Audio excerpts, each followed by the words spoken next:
find spring constant of spring by mass spring system and also find g at surface of earth or that location।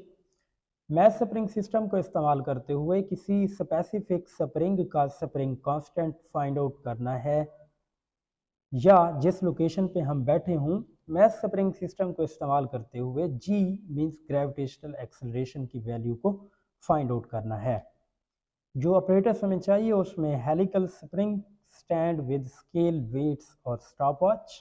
Diagram में आप इस operators की diagram को बना देंगे कि यहाँ पे स्केल है, स्प्रिंग है, वेट हैं, साथ में इधर स्टैंड है और स्केल कुछ इस तरह का है, 150 मिलीमीटर इसकी रेंज है। तो दो मेथड होते हैं, एक होता है स्टैटिक मेथड और दूसरा होता है डायनामिक मेथड। जो स्टैटिक मेथड होता है उसमें हम मूवमेंट नहीं कराते, हम जस्ट रुके हुए सिस्टम को देखते हैं और के की या जी की वैल्यू फाइंड आउट करते हैं। लेकिन डायनामिक मेथड में हमें मूवमेंट करानी पड़ती है, ऑसिलेशंस लेनी पड़ती हैं, तो फिर हम के और जी की वैल्यू फाइंड आउट कर सकते हैं। बाय स्टैटिक मेथड यहाँ पे देखें आप, by Hooke's law k x is equal to m g. जो के एक्स है फोर्स जो होती है हमारे पास एक्सटेंशन के ऊपर रिस्टोरिंग फोर्स, उसकी वैल्यू के एक्स है जो कि वेट के इक्वल होती है। यहाँ से के की वैल्यू आ जाती है जो कि स्प्रिंग कांस्टेंट है एम जी ओवर एक्स, और जी भी हम इधर से फाइंड आउट कर सकते हैं के एक्स ओवर एम। जब के की वैल्यू आ जाएगी तो फिर हम जी की वैल्यू भी मालूम कर लेंगे। इसी तरह से डायनामिक मेथड को भी इस्तेमाल करते हुए हम दोनों के और जी की वैल्यू मालूम कर सकते हैं। यहाँ पे देखें तो टी जो है वो टाइम पीरियड है 2 पाई एम ओवर के अंडर रूट, इसका स्क्वायर लेंगे तो यहाँ पे इस तरह से कुछ इक्वेशन बनेगी और इधर से के की वैल्यू निकालेंगे तो वो ये आएगी और इसको मॉडिफाई करते हुए जी की वैल्यू निकालेंगे तो उसकी इक्वेशन ये आएगी। हम दोनों मेथड को इस्तेमाल करेंगे। स्टैटिक मेथड को इस्तेमाल करते हुए हम के की वैल्यू फाइंड आउट कर लेंगे और हम डायनामिक मेथड को इस्तेमाल करते हुए जी की वैल्यू को फाइंड आउट करेंगे। तो आइए अब हम अपने ऑपरेटर्स को सेट करते हैं और प्रैक्टिकल को परफॉर्म करते हैं। जी, तो वर्टिकल मैस स्प्रिंग सिस्टम हमारे पास मौजूद है। यहाँ पे आप देख सकते हैं कि एक स्टैंड है, एक स्केल है जिसके ज़रिए से हम एक्सटेंशन को देखेंगे कि स्प्रिंग में एक्सटेंशन कितनी होती है, और हमारे पास कुछ वेट पड़े हुए हैं, इधर मैसेज हैं, 50 ग्राम की स्टैंड है, 50 ग्राम के ये मैसेज हैं, स्टॉप वॉच है, दो स्प्रिंग हैं और एक स्टैंड दूसरी है। अब इस स्टैंड को हम इस्तेमाल करेंगे किसी भी स्प्रिंग का स्प्रिंग कांस्टेंट फाइंड आउट करने के लिए। मींस हम देखेंगे, इधर से वेट को हैंग करेंगे और एक्सटेंशन देखेंगे, मेजर हो जाएगी एक्सटेंशन वेट के साथ साथ, तो फिर हमारे पास इस स्टैंड को इस्तेमाल करते हुए हम किसी भी स्प्रिंग का स्प्रिंग कांस्टेंट मालूम कर पाएंगे। लेकिन जो दूसरी स्टैंड है उसके ऊपर कोई स्केल वगैरह मौजूद नहीं है, उसके ऊपर हम ऑसिलेशंस करवाएंगे, वर्टिकल ऑसिलेशंस होंगी। स्टॉप वॉच के ज़रिए से हम जो है ना वो टाइम नोट करेंगे, टाइम पीरियड नोट करेंगे। तो वो वाली जो स्टैंड है दरअसल और स्टॉप वॉच, वो दरअसल किसी भी स्प्रिंग को इस्तेमाल करते हुए जी की वैल्यू जो कि ग्रेविटेशनल एक्सेलरेशन होता है उसकी वैल्यू मालूम करने के लिए इस्तेमाल होगी। तो हम सबसे पहले इस स्टैंड को इस्तेमाल करते हैं, इन स्प्रिंग के साथ इन वेट्स को इस्तेमाल करते हैं और देखते हैं कि किसी भी स्प्रिंग का स्प्रिंग कांस्टेंट किस तरह से मालूम किया जाता है। और फिर बाद में इन वेट को, स्प्रिंग को, स्टॉप वॉच को और उस स्टैंड को जो कि सिंपल है उसे इस्तेमाल करते हुए हम जी की वैल्यू मींस ग्रेविटेशनल एक्सेलरेशन की वैल्यू फाइंड आउट करेंगे। तो सबसे पहले मैं इसको यहाँ पे रखता हूँ, देखता हूँ। इसको इस तरह से आपने करना है कि ये स्केल उधर जाए। अब यहाँ पे जो है वो ज़ीरो के ऊपर मौजूद है, अगर ना भी हो तो आप इसको ऊपर नीचे करके, ठीक है, इसको यहाँ पे स्टेबल करके ऊपर नीचे करके आप इसको ज़ीरो के ऊपर रखेंगे। अब ये ज़ीरो के ऊपर मौजूद है, ये वाला जो पॉइंटर है, तो ये ज़ीरो की कंडीशन है जब कोई भी हमने लोड नहीं रखा हुआ, इसके ऊपर कोई भी बाट नहीं है। अब हम 50 ग्राम का इसके ऊपर रखते हैं तो ये 2 पे आ गया, मीन्स 2 सेंटीमीटर की एक्सटेंशन हुई है। एक और बाट रखने के ऊपर ये चला गया, 4 पे एक और बाट रखने के ऊपर ये चला जाएगा 6 पे, ठीक है। और इसी तरह से एक और बाट रखने के ऊपर ये 8 पे, ये देखें ये 8 पे आ गया, क्योंकि लीनियरली जो है ना वो एक्सटेंशन हो रही होती है इस वेट के साथ। तो ये देखें ये 10 पे, तो इसमें हर एक 50 ग्राम के ऊपर 2 सेंटीमीटर की एक्सटेंशन हुई है। तो ये हमने देख लिया। इस डाटा से हमारे पास इस स्प्रिंग का स्प्रिंग कांस्टेंट मालूम किया जा सकता है। तो आप इसका नोट कर लें वेट को भी, कि जब 0 था तो 0 पे मौजूद था, जब हमने 50 ग्राम इस पे प्लेस किया तो 2 सेंटीमीटर की, 100 पे 4 सेंटीमीटर पे चला गया, इस तरह से आगे। तो इस डाटा से हम इस स्प्रिंग का स्प्रिंग कांस्टेंट मालूम कर सकते हैं। अगर इस स्प्रिंग का करना है तो फिर हम इस स्प्रिंग को यहाँ पे हैंग करेंगे और देखेंगे बिल्कुल सेम प्रोसेस। तो इनके अंदर जो एक्सटेंशन होगी वो हमारे पास आ जाएगी। इसमें एक्सटेंशन हो सकता है डिफरेंट ही हो, क्योंकि ये डिफरेंट नेचर का है, ये उसके साथ मिलता नहीं है, तो उसकी एक्सटेंशन भी हम मालूम करते जाएंगे। तो इस स्प्रिंग का भी स्प्रिंग कांस्टेंट मालूम किया जा सकता है। हम एक का मालूम कर लेंगे तो यही तरीका उस पर चलेगा, ठीक है जी। अब हम जी की वैल्यू मालूम करने के लिए ये करते हैं कि इस स्टैंड को हटा लेते हैं, ठीक है जी।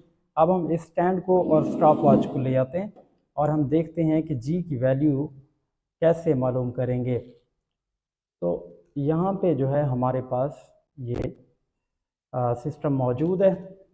इसका पॉइंटर बाहर की तरफ निकालेंगे और स्केल वगैरह भी देखें नहीं लगा हुआ, ताकि किसी किस्म की कोई डिस्टरबेंस ना हो। हम वर्टिकल ऑसिलेशंस करवाएंगे और वर्टिकल ऑसिलेशंस करवाते हुए हम 20 ऑसिलेशंस का या 10 ऑसिलेशंस का टाइम नोट करेंगे, जहाँ से टाइम पीरियड आएगा। और टाइम पीरियड जब आ जाएगा तो उससे फिर हम जी की वैल्यू यहाँ पे बआसानी मालूम कर पाएंगे। तो इधर जो है वो हमारी स्टॉप वॉच है। स्टॉप वॉच रीसेट कंडीशन में मौजूद है। इसको मैं ऊपर ले जाता हूँ थोड़ा सा और इसे मैं वहाँ से छोड़ता हूँ। 1 2 3 4 5 6 7 8 9 10 11 12 13 14 15 16 17 18 19 20। तो 20 जो है वो 13.88 सेकंड में हुई हैं इसकी ऑसिलेशंस। अब एक दफ़ा फिर से कर लेते हैं, इसको मैं रीसेट कर देता हूँ। 1 2 3 4 5 6 7 8 9 10 11 12 13 14 15 16 17 18 19 20। तो 13.78 सेकंड के अंदर इसकी 20 वाइब्रेशंस हुई हैं। तो इन 20 वाइब्रेशंस के ऊपर जब इस टाइम को हम डिवाइड करेंगे या इन टाइम्स का एवरेज लेके डिवाइड करेंगे तो टाइम पीरियड आ जाएगा, और फिर हम टाइम पीरियड को इस्तेमाल करते हुए जी की वैल्यू मालूम कर पाएंगे। लेकिन ये याद रहे कि चाहे स्प्रिंग हम वो इस्तेमाल करें या ये इस्तेमाल करें, ठीक है, जी की वैल्यू जो है वो इस पॉइंट के ऊपर जहाँ पे हम बैठे हैं वो सेम ही आएगी।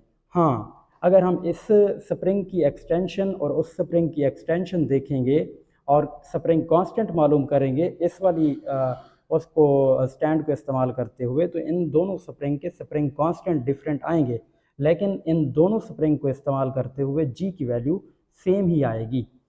क्यों? क्योंकि अगर ये हार्ड स्प्रिंग हुआ तो इसका जो टाइम पीरियड है वो सेम वेट के ऊपर कम हो जाएगा, तो उस हिसाब से जी की वैल्यू जो है वो इन दोनों की कांस्टेंट ही रहेगी।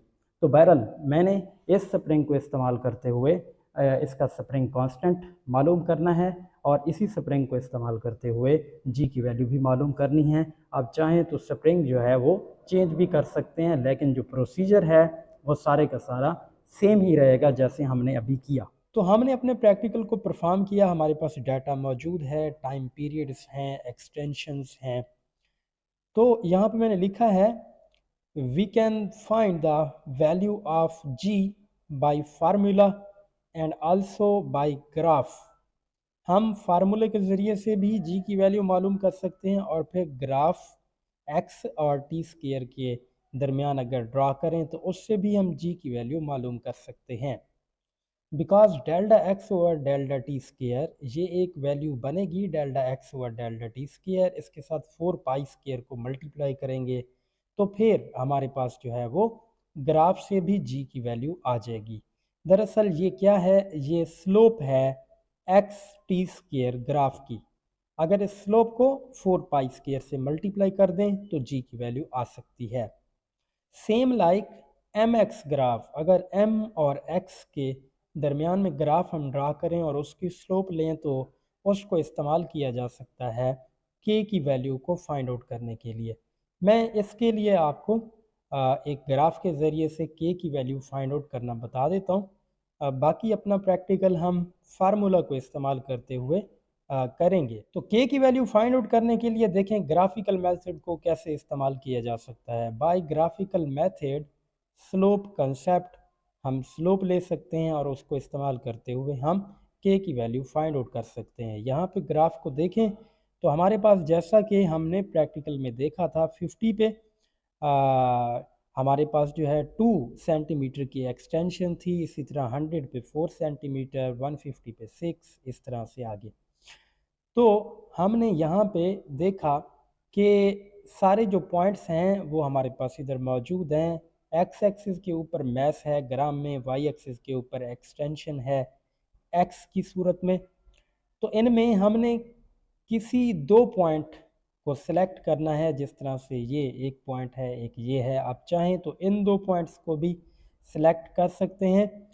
तो मैंने इन 2 पॉइंट्स को सिलेक्ट किया और इनकी मैंने स्लोप देखी। तो इनकी स्लोप में देखें तो y के ऊपर क्योंकि एक्सटेंशन है तो वो बनेगी डेल्टा x, और x के ऊपर क्योंकि मैस है तो वो बनेगा डेल्टा m। तो स्लोप आएगी delta x over delta m।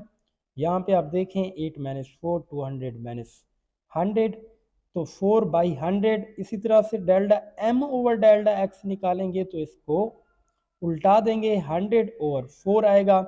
तो delta m over delta x जो कि इस ग्राफ के स्लोप का इन्वर्स है, उसको अगर g से मल्टीप्लाई कर दें तो k की वैल्यू आ जाएगी। यहाँ पे देखें 100 ओवर 4 मल्टीप्लाइड बाई g की वैल्यू 980 सेंटीमीटर पर सेकंड स्क्वायर। तो हमारे पास 24500 ग्राम पर सेंटीमीटर में k की वैल्यू आ गई। मींस इस ग्राफ के स्लोप को इस्तेमाल करते हुए हमने फार्मूले में स्लोप को पुट किया तो उस हिसाब से भी ये वैल्यू आ सकती है। लेकिन ग्राफ बनाने की ज़रूरत नहीं है, हम सिंपल फार्मूले को इस्तेमाल करते हुए भी के की वैल्यू मालूम कर सकते हैं, इसी तरह से जी की वैल्यू भी मालूम कर सकते हैं। आप चाहें तो के और जी दोनों की वैल्यू फाइंड करने के लिए ग्राफ बनाएं और फिर उसकी स्लोप लें और उन्हें अपनी रिलेटेड टर्म से मल्टीप्लाई करें तो के और जी की वैल्यू आ सकती हैं। लेकिन बेहतर है आप फार्मूला इस्तेमाल कर लें डायरेक्ट।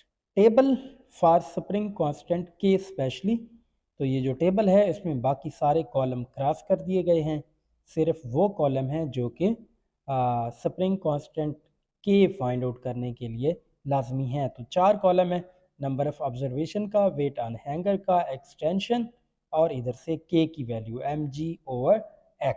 तो ये फार्मूला इस्तेमाल करेंगे, इससे के की वैल्यू हमारे पास आ जाएगी। वेट ऑन हैंगर जैसा कि हमने परफॉर्म किया था 50 ग्राम, 100 ग्राम, 150 पे।